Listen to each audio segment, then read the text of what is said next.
Hi there, it's Kim Jacoby with Century 21 and the Jacoby team. Today I'm going to be talking about 5 common misconceptions that I hear about buying a house. The first one that I hear from time to time is that if you're getting a loan to buy the house, you have to get certain inspections. Well, that actually isn't true anymore. The only type of loan that requires inspections is a VA loan. And I'm talking about, conventional loan, FHA, or VA. There are other types of loans out there, but right now we're just talking about the 3 big ones. So the VA loan requires the seller to pay for a pest inspection, if there's septic on the property, a septic inspection, and if there's a well on the property, a well inspection as well. Otherwise, when you're getting a loan, you don't have to get any inspections at all. Now, that's definitely not recommended, but misconception indeed.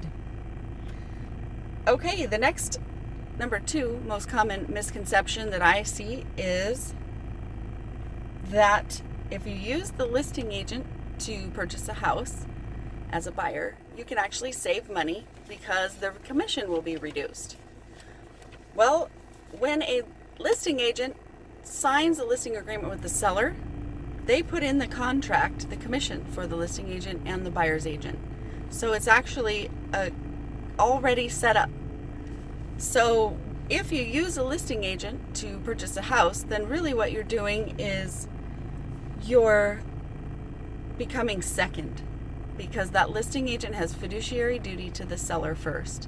So I encourage every buyer to get their own agent. The seller pays that buyer's agent's commission. So get your own agent so that agent can look out for your best interests and represent you. The third common misconception is that some people say, well, I'll get pre-qualified for a loan once I find the house that I want to buy. And the reason you don't want to do that is because, first of all, if you talk with a lender ahead of time, if you're just in the research phase, that lender can pull your credit and see if there's any issues. And if there are issues on your credit, then you have time to deal with those issues. And you can even work to get your credit better so that your interest rate can be lower. It is not a waste of time by any means, because if a certain amount of months go by after you talk to a lender and then you get the house that you want and you write an offer, you're going to have to provide the updated monthly bank statements. But really the bulk of the work will have been done already, and you'll be ready and you'll know exactly how much home you can afford, because really it's all about that monthly payment, isn't it? What's my monthly payment going to be? And so get pre-qualified while you're in the research phase. And I recommend that you talk to a realtor, a local realtor in your area that you're going to be buying in, and ask for some lender recommendations. Fourth common misconception is that having a real estate agent is just for convenience, or is just for, writing an offer. But that is just not true. I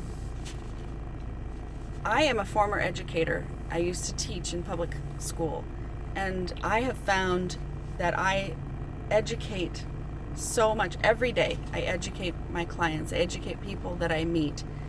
I am in the real estate market every single day, looking at homes that are coming on the market, watching the activity, watching the behaviors that are happening in the market. And I also know the inventory well. I go inside of dozens of homes every week. And so really what you want to do is, much like when you're thinking about the health of your body, right? Your systems, your health in general. It's really not a great idea to wait until you're sick to find the right doctor. You want to go and find your doctor that and develop a relationship with that doctor and earn that trust and have that doctor earn your trust. And the same thing goes with a realtor. Most people in their lives, they've got their tax people, they've got their doctors, they've got their mechanics. You got to have that realtor in your life. And I encourage everyone to interview realtors, even if it's for buying a house. A lot of people will interview to list a house, but they'll just pick a random realtor to purchase the house. It's probably the single most expensive purchase you'll ever make in your life. And it's important. Not every realtor is created equal. That's for sure.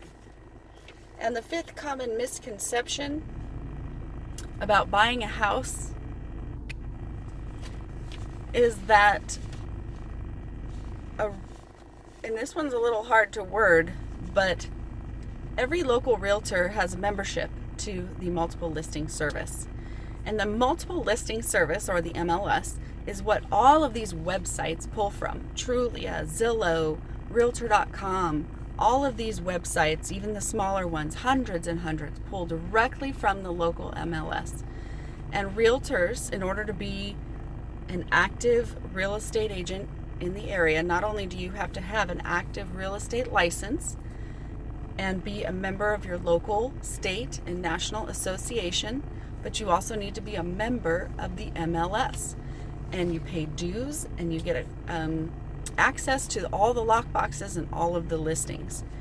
And realtors don't only have access to the homes that are being listed by their own brokerage. We have access to all of them. And a good realtor will also be looking on for sale by owner websites like Craigslist and Zillow and those kinds of things, and help you with your search, not just for homes. Probably 95 to 98% of the homes on the market right now are going to be on that MLS, but maybe the home that you want is listed right now on a for sale by owner website. And so a good realtor will be looking out for those as well and can show you those as well. So hopefully those 5 misconceptions have helped you. If you had any one of those, hopefully that cleared you up. If you have any questions and want to discuss it further with me, don't hesitate to message me and we can chat. This is Kim Jacoby signing off.